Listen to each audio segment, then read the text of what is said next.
Es una reunión muy importante, es una reunión muy especial.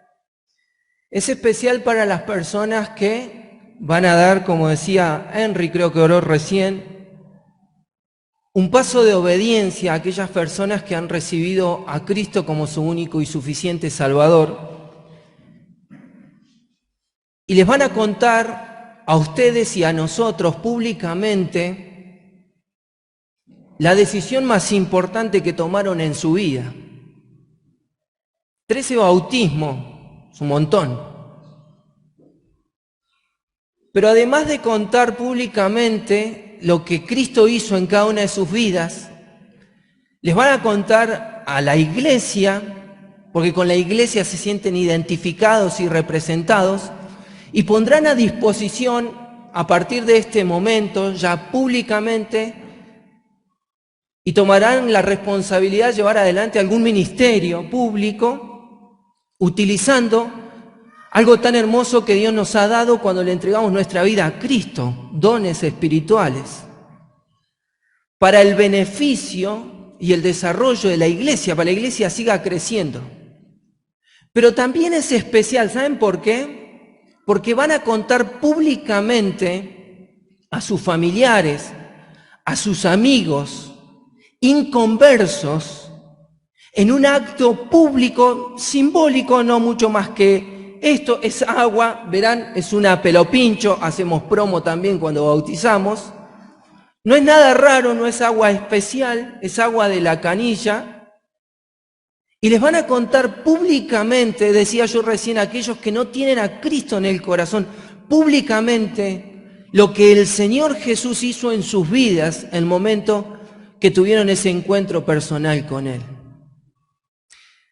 Nosotros como iglesia celebramos un tiempo especial, estamos en el mes de septiembre, y conmemoramos o celebramos el mes de la Biblia, la Sagrada Escritura, la Palabra de Dios. Porque allá hace mucho tiempo, en el año 1569, si no me equivoco, el 26 de septiembre precisamente, se terminó de imprimir el último ejemplar de 260 Biblias en el idioma español, y llegó a cada una de nuestras vidas después el Evangelio de Cristo. Y en esta hora vamos a compartir una historia. Ustedes saben que la Biblia está llena de simbolismo, ¿no? Es verdad. Y en esta hora vamos a compartir una historia, porque aparte de estar llena de simbolismo, muchísimas gracias, Dios le bendiga, ya tiene recompensa en el cielo.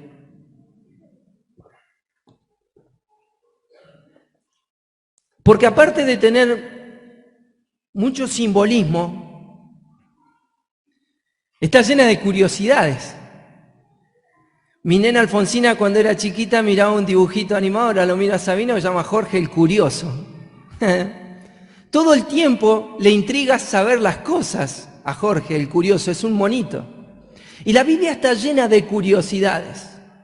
Y la historia que vamos a compartir en esta noche es muy curiosa. A mí me llama mucho la atención, porque sobre todas las cosas le provocó mucha angustia a una persona que cuando la leamos a ustedes también le va a pasar lo mismo ante un elemento tan insignificante, pero tan insignificante, que a ese joven muchacho le causó tanta angustia y desesperación que le pidió ayuda a un hombre de Dios. Y tiene que ver con esto que vamos a ver hoy también, que es el bautismo. Los invito a buscar Segunda de Reyes. Segunda de Reyes, capítulo 6. Y así como la Biblia está llena de curiosidades y de simbolismo, esta historia que vamos a compartir hoy, Dios va a utilizar a través de ella, está en la Biblia, y Dios permitió que esté para que en esta hora podamos aprender cada uno de nosotros lo que significa, pero también con la idea de que podamos reflexionar en qué lugar nos encontramos. Si estamos con Cristo o si estamos sin Cristo. ¿En qué lugar nos encontramos? ¿En qué estado se encuentra nuestra alma? El apóstol Pablo le escribe a su siervo Timoteo, no lo busquen, pero le escribe a su siervo, a su gran amigo y siervo, colaborador de él, Timoteo, en su segunda carta, capítulo 3, verso 16, le dice: toda escritura es inspirada por Dios. Dios respetó la manera después de escribir de cada uno de los autores. Y dice que es útil, toda la escritura. Y esta historia está en las escrituras y va a ser útil para cada una de nuestras vidas. Dice así la palabra de Dios, Segunda de Reyes, capítulo 6, versículo 1. Los hijos de los profetas le dijeron a Eliseo: he aquí el lugar en que moramos contigo nos es estrecho. Vamos ahora al Jordán y tomemos de allí cada uno una viga y hagamos allí un lugar en que habitemos. Y él dijo: andad. Y le dijo uno: te rogamos que vengas con tus siervos. Y él respondió: yo iré. Y se fue pues Eliseo con ellos. Y cuando llegaron al Jordán, recién escuchábamos en la apertura, río en el que el Señor Jesús se bautizó, dice la Biblia que cuando llegaron al Jordán cortaron la madera. Y aconteció que mientras uno derribaba un árbol, ¿qué pasó? Se le salió el ojo el hacha, se salió el hacha. Yo imagino esta situación, le ha estado sacudiendo al árbol, a la rama que estaba cortando, y de repente cuando le fue a pegar, voló el hacha. Yo creo que se quedó con el mango en la mano y voló solamente la parte de hierro. Pero imaginen que voló el hacha completa. Y dice la Biblia que el hacha cayó en el agua del río Jordán y gritó diciendo: ¡ay, Señor mío! Dice que gritó. Era prestada. Y el varón de Dios le preguntó: ¿dónde cayó? Y él le mostró el lugar. Entonces cortó él un palo y lo echó allí e hizo flotar el hierro. Y dijo: tómalo. Y él extendió la mano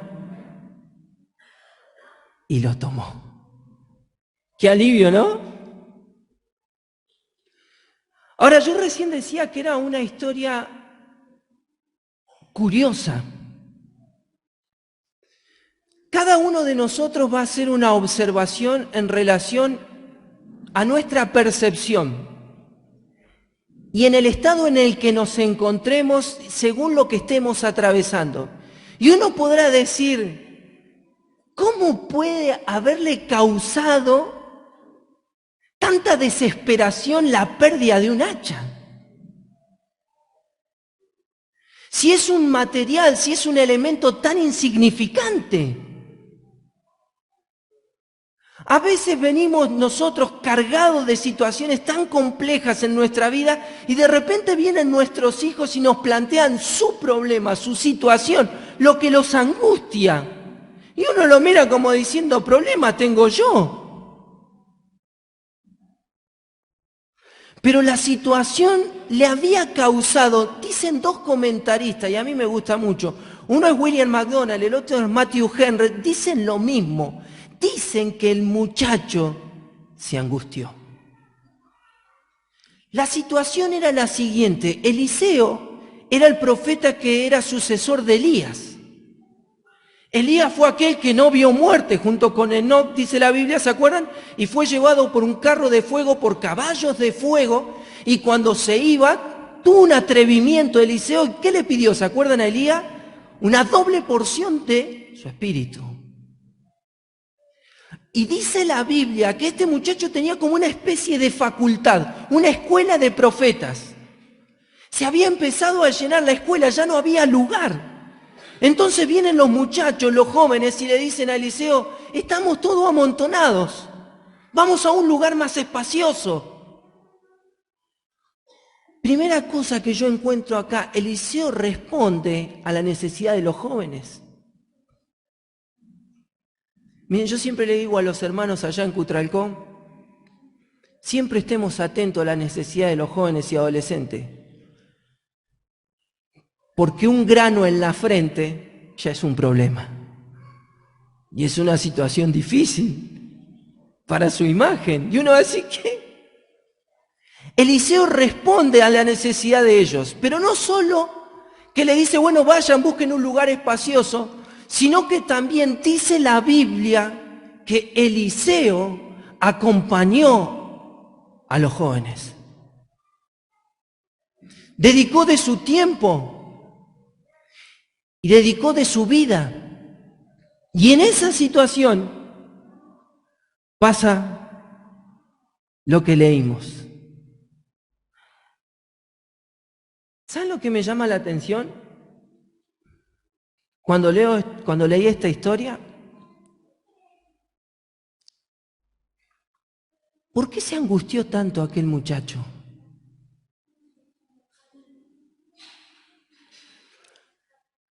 Alguien dijo una vez que la madre de las emociones es la angustia. La angustia es una emoción, energía, emoción, movimiento, energía en movimiento. Es aquello que me sucede, esa reacción que tengo ante un estímulo externo. Y dice que este muchacho se angustió mucho. Pero la Biblia nos va dando algunas evidencias que nos permiten entender por qué estaba angustiado.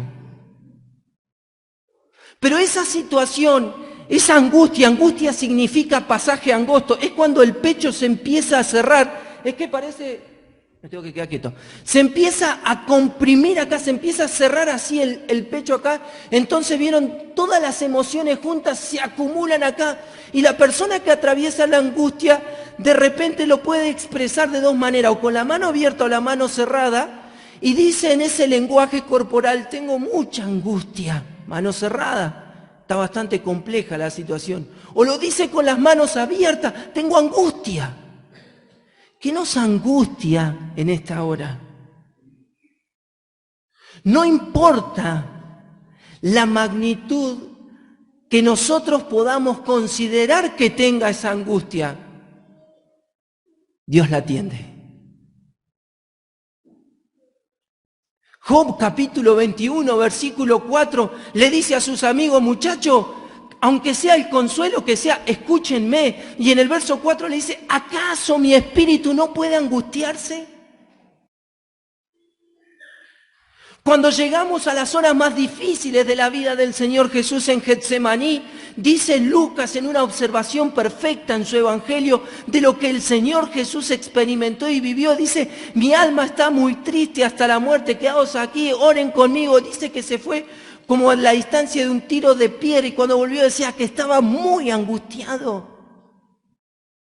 Pero parece que la pérdida de un hacha,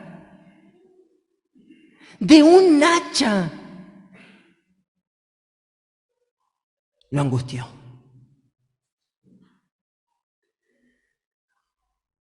Pero dice la Biblia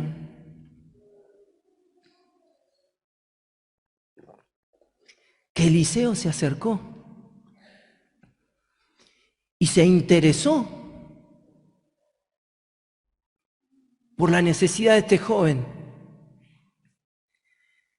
Y dicen algunos comentaristas que tuvo una actitud muy linda, se compadeció. No tuvo lástima, ¿eh? A mí no me gusta la lástima, porque es fea la lástima. Pero dice que se compadeció. La misma compasión que tuvo el Señor Jesús allí en Lucas capítulo 7, versículo 13, cuando llevaban a sepultar al hijo de una viuda, de Naín. Por segunda vez la muerte había golpeado las puertas de su casa. Y cuando iban en caravana hacia el lugar, Jesús ve esa situación, se acerca y dice la Biblia, y se compadeció de ella. ¿Qué es la compasión? La compasión es ese movimiento del alma que nos hace sensible al mal que padece una persona, pero que a su vez nos lleva a reaccionar, aunque sea con consuelo. El milagro. Miren, vamos a ver 3 instancias del milagro, o en realidad vamos a hacer un análisis de 3 aspectos del milagro. En primer lugar, un hecho extraordinario, se cae el hacha. Pero la Biblia da otro dato específico. Dice de qué material era el hacha. Dice que era de hierro. El hierro, en una de sus propiedades, su peso específico y la densidad son 8 veces o casi 8 veces más que la del agua. O sea que era lógico lo que pasó. Ese objeto pequeño, sí, más o menos, o chico, que tenía una masa, ¿sí? Masa no masa de hacer el pan, se cae al agua y por ende, ¿qué iba a pasar con el hacha? ¿Se iba?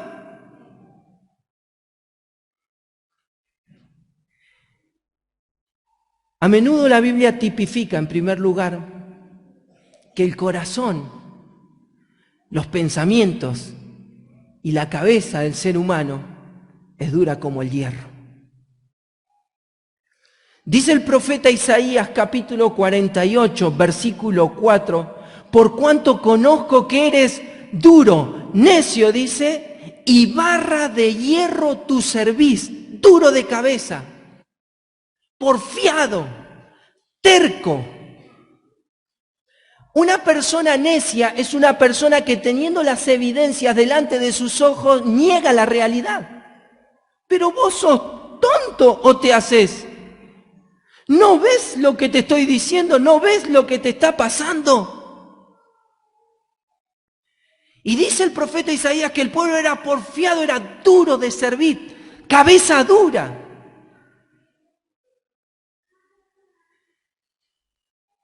Y muchas veces, ante el mensaje de Dios, ante las evidencias de Dios, somos necios. Somos porfiados. Y ese hacha o esa hacha de hierro tipifica nuestro corazón. Y quizás en esta hora usted se encuentre en esa situación hundido en las profundidades más oscuras del pecado, donde la maldad, donde los malos deseos, los malos pensamientos que la Biblia tipifica o simboliza generalmente como pecado, lo están condenando. Es el pecado lo que lo separa de Dios. Es el pecado que no lo deja llegar a Dios y está sumergido en las profundidades. Vaya a saber de qué agua, ¿verdad? Pero en segundo lugar, dice que el hacha no cayó en cualquier lugar. Cayó en las aguas del río Jordán. El río Jordán nacía en el monte Hermón, aguas que descienden muy rápido, algunos comentaristas dicen que significa, o aguas muy correntosas, para desembocar, ¿en dónde? Gracias, Osvaldo. En el Mar Muerto.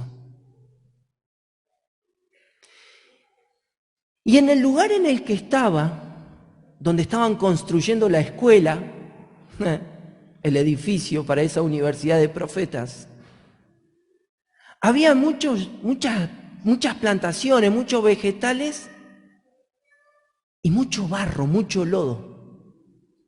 Y el agua no era para nada transparente. Por eso en el capítulo anterior, en el capítulo 5, Naamán, el sirio, general del ejército de Siria, cuando le dice a Eliseo, para sanarte de la lepra tenés que ir y sumergirte 7 veces en las aguas del río Jordán. No, Habana y Farfán, ¿no son mejores ríos de Damasco? Esa expresión de orgullo y de soberbia nos llevaba a pensar en que, ¿cómo me voy a meter en esta agua? Era como que, supónganse, no sé si será tan así, ¿no? Pero el río Colorado, no sé si lo conocen, pero cuando desciende ahí en Rincón de los Sauces, es returbia el agua. Y dice que en las profundidades de la orilla de esa agua cayó el hacha. Tipifica a ese corazón de hierro hundido en lodo, en pecado. Y Pablo dice en su carta a los romanos, y Dios los entregó a sus necios razonamientos. Pero en tercer lugar, y ya para ir terminando, este hombre de Dios, Eliseo, me encanta esta pregunta. Toda pregunta surge ante una situación que ha perdido nitidez. Es sinónimo de duda. Cuando no entendemos algo y buscamos respuesta, formulamos una pregunta. ¿Por qué me lastimas? ¿Se entiende? Y Eliseo viene y le dice al muchacho, ¿dónde cayó?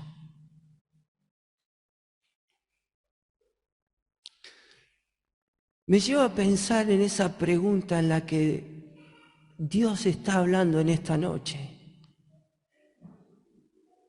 Y Dios pregunta, ¿a dónde se cayó el que hay que salvar?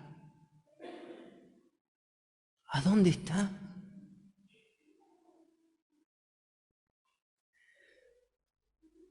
Y dice el muchacho, ahí.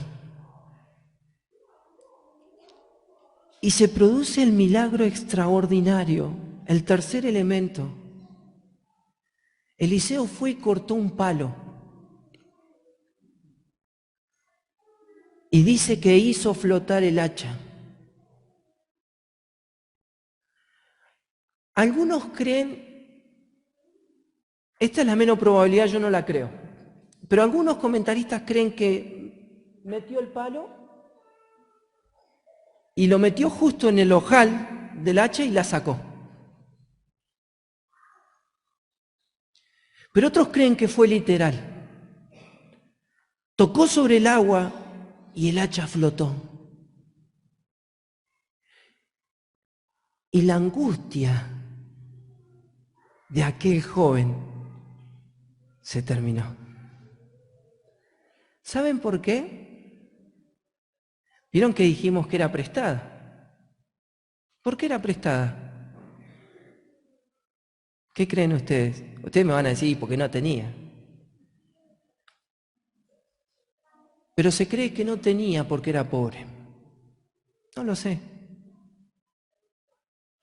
Pero si seguimos ese pensamiento, en esta noche, el Señor busca llamar a los pobres en espíritu.